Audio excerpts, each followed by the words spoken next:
Hello, Nari McDiarmid for Mining Journal, and it's great to speak again with Mike Ralston, Chief Executive of London-listed Blencowe Resources, which is focused on the Orom-Cross graphite project in Uganda. And Mike, before we delve into the progress you're making there, can you firstly outline what makes this project special? I think we have several unique factors. Size and scale, 2 to 3 billion tons is pretty unique. The purity and quality of the end product is very unique. And ultimately, we have very low operating costs. We have very low capital cost to start up. And we have a slightly differentiated strategy in terms of bringing downstream processing in Uganda into play as well. So on a number of key factors, we are very unique. Now, you mentioned those low costs, and obviously you're refining them through the definitive feasibility study underway, and that's got funding from the US International Development Finance Corporation. You've also got bulk sampling happening. What do you make of progress so far, Mike? Well, it's a little bit slower than we would like because we're always pushing ourselves pretty hard, but we're always trying to make sure that we keep going.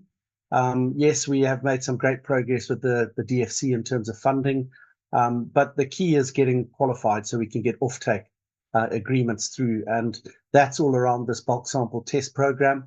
And obviously, there's a lot of work going on in the field in terms of infrastructure in Uganda as well. So we're making good progress. I think we're probably a little bit behind where we'd like to be, but we're not far off. And ultimately, the key is to do it properly. This is not a race. It's something we've really got to do properly. Graphite is a tough mineral to bring into production. It's got certain unique factors in terms of requirements, and you just got to get them right. Otherwise, you can fail, and that's not acceptable for us. Well, Mike, you mentioned the size and scale of Orom-Cross earlier, but I understand you believe there's some certain must-haves that the project has that makes it stand out. Can you go through those in a bit of detail? Well, as I said earlier, if your operating costs are too high, and the graphite prices are not particularly high, you're just not going to make any profit. And that renders a number of graphite projects worldwide or wannabe projects incapable of getting into production. Similarly, if your capital costs are too high, then the funders are not going to fund you if you're not going to make enough return to pay them back or to pay the interest. So capital costs, operating costs are very, very important. We've got very low unit costs. We're mining at surface. We're in Uganda, which is a very low cost jurisdiction. We've got very low power costs. It's all hydropower, by the way. And we've got a number of other factors that make it a low-cost project. So we're lucky in that regard, and low capital costs because all the key infrastructure, including power, water, roads, rail, communications are all there. So we don't have a lot of work to do to bring it into production. And then ultimately, it's purification. It's the purity of the end product.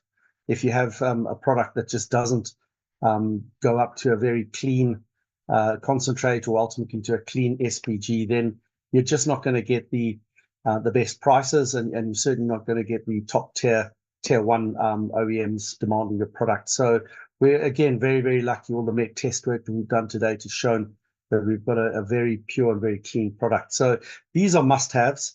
And for me, downstream processing becomes a must-have because it's just a means by which you can increase ultimately the weighted average selling price of your overall basket, which becomes very, very critical in terms of getting a project over the line. So yeah, these are the must-haves for me. Well, if we take a slightly bigger picture look at the graphite market itself, and the US recently announced increased tariffs for electric vehicles and battery materials, including graphite, how will this impact your development plans at Orom-Cross? Well, there are a number of factors that are influencing it. These will definitely impact. I think that purified graphite is about 95 to 98% produced from China and then distributed around the world. So as miners, we all produce a concentrate. It generally goes into an SPG factory somewhere in China. They purify it, and it goes in from there into the anodes, into various different battery. And the batteries themselves can be made anywhere. But there's a bottleneck that goes through China, and that's what everybody's trying to avoid or trying to change. And I guess, everything we're seeing in the political side is a factor of this, to some extent. What we want to do is have downstream processing to an uncoated SPG in Uganda. So we not only produce a concentrate, but we produce the next level or the next stage product, the battery ready product that ultimately goes forward. And by doing that outside of China, we become very valuable because number one, there are a lot of non-Chinese companies or OEMs that will be very, very interested in picking up product from outside of China. They're obviously not susceptible to Chinese political influence. But Chinese companies themselves are very interested to be producing an SPG outside of China because they also don't like the fact that they're getting told that they cannot export their own products outside of China to their international customers. So by taking this a step further, which is what we intend to do, we are definitely differentiating Blencowe and Orom-Cross from the majority of other graphite peers. And in doing that, we'll be adding significant value to the project at the same time. So we're almost winning on two fronts, one to differentiate and the other one to add value. And it's a very exciting, but it's tricky. It doesn't just happen. You don't go buy a book on it and suddenly you can do downstream SPG. You really need to partner with somebody that's got the skill set to be able to do it and learn, and that'll take time.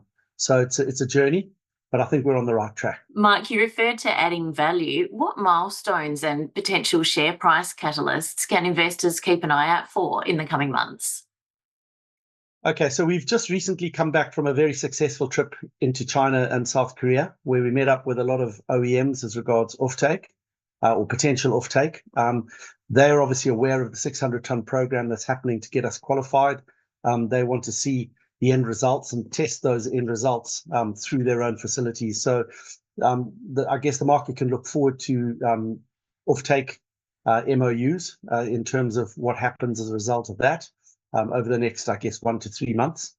At the same time, we'll continue to do a whole lot of work on the feasibility study on the ground. We'll be continuing to talk to different parties as regards funding, and we'll be continuing to strengthen this concept of downstream SPG production right up to the 99.9% purified graphite. So lots of different avenues and angles, and obviously news flow coming from all of them. But I think the most exciting one for now will be definitely the MOUs as they come through. We'll have to keep an eye out. Mike, thank you very much for taking the time to speak today. Thank you very much, and thanks for having me.